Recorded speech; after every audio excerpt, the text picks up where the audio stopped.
முடிஞ்சு அடுத்த ஒரு வாரத்திலே பூக்க ஆரம்பிச்சிச்சு. இப்போ எவ்வளோ கொத்து கொத்தா கிட்டத்தட்ட நூற்றுக்கணக்கான பழங்கள் இருக்குது.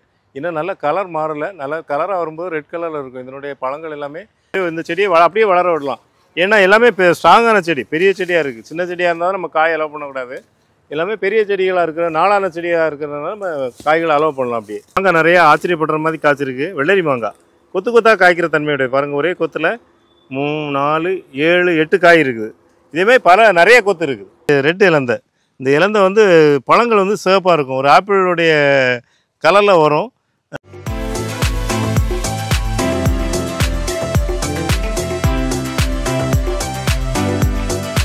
வணக்கம்.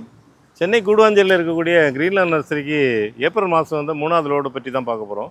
இதில் என்ன வகையான செடிகள் வந்திருக்குங்கிறத பார்க்கலாம். அதாவது பழச்செடிகள், பூச்செடிகள் எல்லாமே கலந்தே வந்திருக்கு. நம்ம நர்சரி நடத்திக்கிட்டு இருக்கிறதுனால எல்லா கஸ்டமருமே எல்லா செடியுமே கேட்பாங்க. வீட்டில் வளர்க்கக்கூடிய செடிகள், தோட்டங்களில் வளர்க்கக்கூடிய செடிகள், மொட்டை மாடியில் வளர்க்கக்கூடிய செடிகள், காய்கறி செடிகள், காய்கறி விதைகள், உரம் எல்லாமே கேட்பாங்க. எல்லாமே நம்ம ஸ்டாக் வச்சுருந்தாலும் ஒவ்வொரு லோன்லேயும் ஒரு வித்தியாசமான செடிகளும் வரத்தான் செய்யுது. அந்த ரெகுலராக வர செடிகளையும் மற்ற வித்தியாசமாக இந்த செடிகள் வந்துருக்குங்கிறத பார்க்கலாம். இப்போ என் பின்னாடியே இருக்குது பாருங்கள். இது கல்வாழை.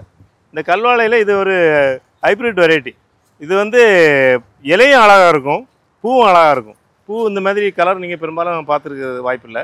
நம்ம சாதாரணமாக பார்க்கக்கூடியது எல்லோ, ஆரஞ்சு அந்த மாதிரி வரும். அது ரொம்ப ஹைட்டாக வளரும். இது ரொம்ப ஹைட்டும் இல்லை, மீடியமான ஹைட்டு தான்.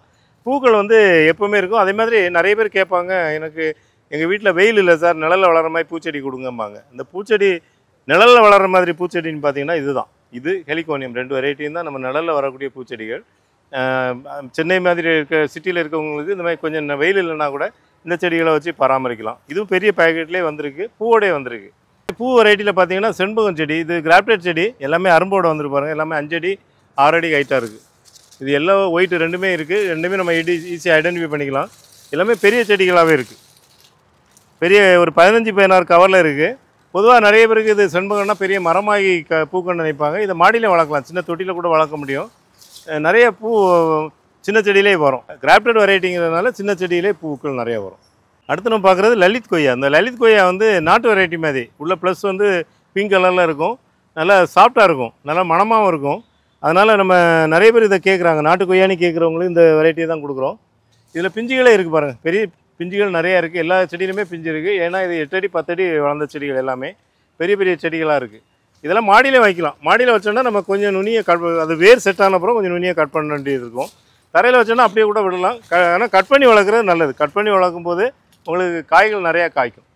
இப்போ நீங்கள் பார்க்குறது வந்து செங்கை வர்க்கன், அதாவது கோட்டுருக்கணுங்கிற வெரைட்டி. இது நம்ம ஒரு பெரிய தொட்டியில் வச்சுருக்கோம். அது பெரிய மரமாக நடவு பண்ணும். 2 வருஷம் தான் ஆகுது. அதில் லாஸ்ட் இயர் காய்ச்சதை விட இந்த வருஷம் அதிகமாக காய்ச்சிருக்குது. 2 சீசன் காய்க்கும். ஏற்கனவே நம்ம ஒரு 2 மாதத்துக்கு முன்னாடி தான் நம்ம இதில் அறுவடை முடிஞ்சுது. அறுவடை முடிஞ்சு அடுத்த ஒரு வாரத்திலே பூக்க ஆரம்பிச்சிச்சு. இப்போ எவ்வளோ கொத்து கொத்தா கிட்டத்தட்ட நூற்றுக்கணக்கான பழங்கள் இருக்குது. இன்னும் நல்ல கலர் மாறலை. நல்ல கலராக வரும்போது ரெட் கலரில் இருக்கும். இதனுடைய பழங்கள் எல்லாமே தமிழ்நாட்டின் மியாசாக்கின்னு சொல்லுவேன். ஃபுல்லாகவே ரெட்டாக இருக்கும். நம்ம இன்னும் 1 மாதம் கழிச்சு கூட இதை வீடியோ பதிவு பண்ணலாம். அப்போ உங்களுக்கு தெரியும் இது எவ்வளோ கலராக இருக்குங்கிறது தெரியும். இது மார்க்கெட்டில் இப்போ 200 ரூபாய் ஒரு கிலோ விற்கிது. இந்த செங்கவர்க்கன்கிற வெரைட்டி வந்து நாகர்கோயிலில் ஃபேமஸான வெரைட்டி. ஒரு கிலோ 200 ரூபாய். இப்போ இமாம் பசந்த் விற்கிற ரேட்டுக்கு இதுவே விற்கிது. அது மாதிரி ஒரு கமர்ஷியல் கிராப்பாக கூட இது பண்ண முடியும். நல்ல மணமாக இருக்கும். ஒரு நாட்டு வெரைட்டி. அடுத்து நம்ம பார்க்குறது நாக்பூர் ஆரஞ்சு. அதாவது நம்ம சாப்பிடும்போது அந்த 6, 5 சுளை வரும் இல்லையா, அந்த மாதிரி ஆரஞ்சு இது. இது வந்து பெரிய செடியாகவே இருக்குது. காய்க்கிற ஸ்டேஜில் உள்ள செடிகளாகவே இருக்குது. சின்ன செடிகளும் நம்ம நர்சரியில் சேல்ஸ் பண்ணுறோம். பழம் வந்து நல்லா ஸ்வீட்டாக இருக்கும். இதனுடைய பழங்கள் நல்லா ஸ்வீட்டாக இருக்கும். அதுவே பங்கனப்பள்ளியில் எப்போவுமே ரெகுலராக நிறையவே கஸ்டமர் வாங்குகிறாங்க. ஏன்னா ஒரு மரம் 2 மரம் வைக்கிறவங்க இந்த பங்கனப்பள்ளியை கண்டிப்பாக வைக்கிறாங்க. ஏன்னா நல்ல ஒரு ருசி, அதாவது சீக்கிரமாக காய்க்கும், நிறைய காய்க்கும், அந்த மாதிரி ஒரு ப்ளஸ் இருக்கிறனால இதை வந்து வைக்கிறாங்க. எல்லாமே 8 அடி 10 அடி உயரத்துக்கு இருக்கிற செடிகளாக இருக்குது. அடுத்து இமாம் பசந்தும் அதேமாதிரி தான் பெரிய பெரிய செடிகளாக இருக்குது. இது எல்லாமே இன்னும் அவுத்து பிரித்து விடலை. பிரித்து விட்டோன்னாக்க நல்ல செடி பெருசாக தெரியும் பாருங்கள். எல்லாமே நல்ல பிரான்ச்சஸோடு இருக்குது. நல்லா அடர்த்தியாக இருக்குது. ப்ரூனிங் நல்லா பண்ணியிருக்காங்க. இந்த பிரான்ச்சஸ் கூட ஒரு 4 அடி உயரத்தில் வளர்ந்துருக்கிறதுனால இப்போ தொடர இதை நம்ம அப்படியே வளர வைக்க முடியும். அடுத்து நம்ம பார்க்குறது பனானா சப்போட்டா. இந்த பனானா சப்போட்டா லாஸ்ட்டு மார்ச் மாதம் ரோட்லேயே வந்து எல்லாமே வீடியோ பார்த்துட்டு நிறைய பேர் வந்து நேரில் வந்து வாங்கிட்டாங்க. பார்சல்லையும் அனுப்புகிறோம். பாருங்கள், இதேமாதிரி நீளமாக வரும். பழங்கள் வந்து இதேமாதிரி நீளமாக வரும். எல்லா செடிகளும் ரொம்ப பிரமாதமாக இருக்குது பாருங்கள். 8 அடி 10 அடி உயரத்தில் இருக்குது. எல்லாமே 21 கவர் தான். அதனால் இந்த லோட்லேயும் நம்ம இப்போ வர வச்சுருக்கோம் பாருங்கள். இதேமாதிரி நீளமாக வரும் பழம். எல்லா செடியிலுமே பழமாக இருக்கும். காய்கள் பழங்கள்லாம் நீங்கள் இந்த காயுமே அப்படியே அலோவ் பண்ணலாம். அது இந்த செடியை அப்படியே வளர விடலாம். ஏன்னா எல்லாமே இப்போ ஸ்ட்ராங்கான செடி, பெரிய செடியாக இருக்குது. சின்ன செடியாக இருந்தாலும் நம்ம காய் அலோவ் பண்ணக்கூடாது. எல்லாமே பெரிய செடிகளாக இருக்கிற நாளான செடியாக இருக்கிறதுனால நம்ம காய்களை அலோவ் பண்ணலாம். அப்படியே இந்த பழங்களையும் நம்ம முதிர்ச்சி அடைஞ்சப்புறம் பழமாக சாப்பிட முடியும். அதுக்கு அடுத்து பார்க்குறது தைவான் கொய்யா. இந்த தைவான் பிங்கு கொய்யா இதுவும் எல்லாருமே விரும்பி சாப்பிட்றது. உள்ள ப்ளஸ் வந்து பிங்க் கலரில் இருக்கும். நிறைய வீடியோ பதிவு பண்ணிட்டோம். இது மாடியிலையும் வளர்க்கலாம், தரையிலையும் வளர்க்கலாம். பார்த்தீங்கன்னா இந்த பிஞ்சுகள் பாருங்கள் எவ்வளோ இருக்குன்னு. டிரான்ஸ்போர்ட்டில் வந்ததுனால கொஞ்சம் டயர்ட்னால நிறைய பிஞ்சுகள் கீழே கொட்டியிருக்கிறதையும் பார்க்கலாம். எல்லா இதுலேயுமே நிறைய பிஞ்சுகள் இருக்கு. இதில் ஒரு சில பிஞ்சுகளை நம்ம அலோவ் பண்ணலாம். ஒரு 6 மாதத்துக்கு அப்புறம் நிறைய பிஞ்சுகளை அலோவ் பண்ணலாம். இந்த செடிகளை பொறுத்த வரைக்கும் 6 மாதத்துக்கு அப்புறம் நிறைய பிஞ்சுகளை அலோவ் பண்ணலாம். அடுத்து நம்ம கஸ்டமர் எல்லாருமே விரும்பி கேட்கக்கூடிய வெரைட்டி மாதுளை. இந்த மாதுளையில் நிறைய பேர் சொல்லுவாங்க, எங்களுக்கு பூ வருது, பிஞ்சு வருது, ஆனால் பழம் பெருசாகலாமாங்க. அதுக்கு என்ன ஒரே ஒரு ரீசன்னாக்கா, மண் வந்து காய விடக்கூடாது.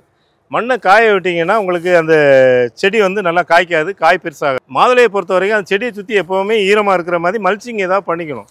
நீங்கள் எப்போ 2 நேரம் தண்ணி ஊற்றணும்னு நான் சொல்ல மாட்டேன். ஏதாவது பக்கத்தில் ஏதாவது வாழை மரம் ஏதாவது வச்சு அதை ஒரு இயற்கையாகவே ஒரு நல்ல ஒரு உயிரோட்டம் உள்ள இடமா அந்த இடத்த ஆக்கிட்டிங்கன்னா காய்கள் நல்லா பெருசாகும். பாருங்கள் எல்லாமே சூப்பரான செடி. 6 அடி 7 அடியில் நல்லா பூ பிஞ்சியோடு இருக்குது. அடுத்து வந்து பார்த்திங்கன்னா அலகாபாத் சபேதா கொய்யா. இதுவும் பெரிய செடியாகவே இருக்குது. 8 அடி உயரத்தில் இருக்குது. இந்த அலகாபாத் சபேதா நிறைய பேர் இதை விரும்பி கேட்பாங்க. ஏற்கனவே சாப்பிட்டவங்க இதை கேட்பாங்க. ஏன்னா இப்போ இந்த ஜப்பான் தைவான் மாதிரி கிடையாது, நம்ம நாட்டு கொய்யா. உள்ள ப்ளஸ் வந்து ஒயிட் கலரில் இருக்கும், ரொம்ப சாஃப்டாக இருக்கும், ரொம்ப இனிப்பாக இருக்கும். இந்த அலகாபாத் சபேதாங்கிற வார்த்தையை கேட்கும்போதே ஒரு அதனுடைய தன்மை உங்களுக்கு புரியும். அந்த மாதிரி நல்ல வெரைட்டி. இதுவும் கூட பெரிய செடியாக வந்திருக்கு. இப்போ நான் காமிச்ச எல்லா செடியுமே பெரிய செடிகளாக மட்டும் இல்லை, சின்ன செடிகளாகவும் நம்மகிட்ட ஸ்டாக் இருக்குது.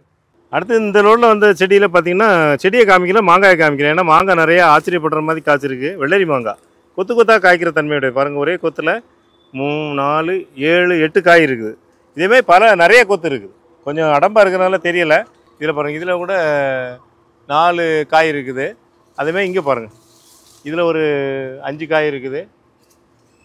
இந்த கொத்தில் பாருங்கள் ஒரு 10 காய்கிட்ட இருக்குது. அது நிறையவே இருக்குது. அதுமாதிரி இந்த கொத்தில் பாருங்கள், இது தெரியுதா, இதில் ஒரு 10 12 காய் இருக்குது. இந்த மாதிரி காய்க்கக்கூடிய வெள்ளரி மாங்காயை நம்ம நர்சரியில் சேல்ஸ் பண்ணுறோம்.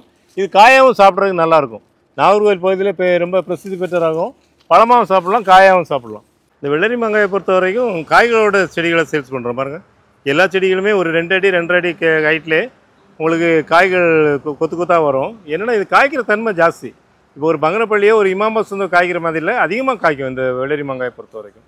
அடுத்து நம்ம பார்க்குறது கேசர் மா வெரைட்டி. இது கேசர் மா வெரைட்டி நம்ம 3 அடி ஹைட்லேயும் 8 அடி 10 அடி ஹைட்டும் சேல்ஸ் பண்ணோம். மிடில் இல்லை, மிடில் ஒரு 5 அடி 6 அடியில் இல்லை. இந்த முறை வந்துருக்கு பாருங்கள். இந்த ரோடில் எல்லாமே 5 அடி 6 அடி உயரம் உள்ள செடி.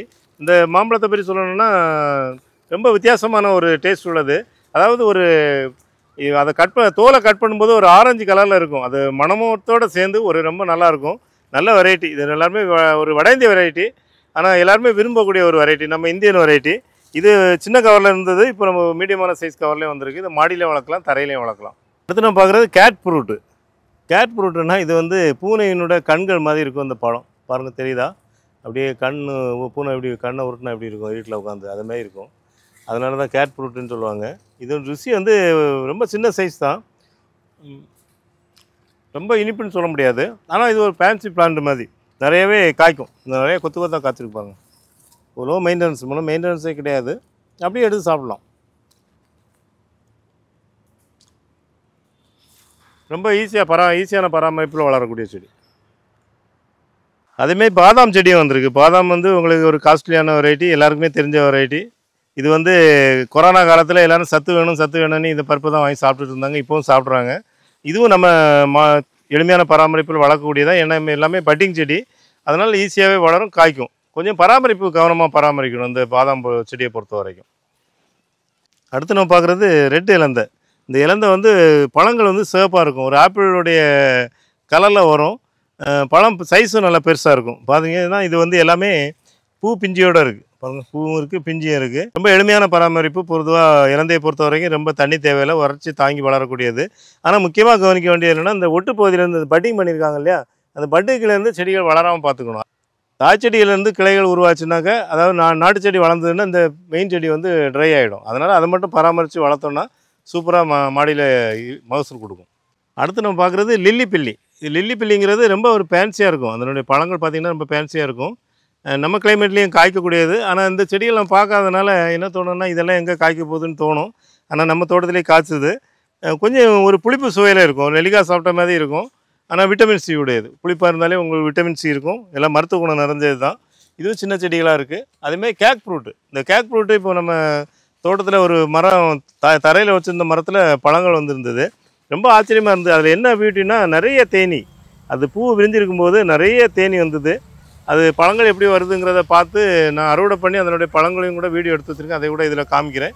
அந்த பழங்களை சாப்பிட்ட பிறகு தான் நம்ம இப்போ சின்ன செடிகள் வாங்கியிருக்கோம். இந்த நர்சரி பொறுத்த வரைக்கும் இந்த மாதிரி பழங்களுடைய டேஸ்ட்டை பார்த்துட்டு தான் நம்ம சொல்கிறோம். நீங்கள் இது வரைக்கும் நம்மகிட்ட சின்ன செடிகள் இல்லை இந்த கேக் ஃப்ரூட்டை பொறுத்த வரைக்கும். இதில் என்ன மெடிசின் வேல்யூன்னா நம்ம ஒரு நாவல் பழத்துக்கு என்ன மெடிசின் வேல்யூ இருக்கோ அதே இருக்குது. நீங்கள் கூகுளில் பார்த்தீங்கன்னா நாவல் பழம் வந்து சுகர் பேஷண்ட் சாப்பிட்லாம், அந்த தோற்பு தன்மை ஆகும், உடம்புக்கு நல்லதுன்னு சொல்கிறாங்களே அதேமாரி தான் இதுவும். மேலே சதையை சாப்பிடும்போது லேசான ஒரு இனிப்பு இருக்கும். அந்த விதையோடு சேர்த்து சாப்பிடும்போது அந்த விதையை நம்ம அப்படி சாப்பிடும்போது உங்களுக்கு வந்து ஒரு தோற்பு தன்மை தெரியும். சுகர் பேஷண்ட் நல்ல ஒரு செடி இது. அடுத்தது ஜப்போட்டிகா. ஜப்போட்டிகாவில் ரெட் ஹைப்ரிட் இது.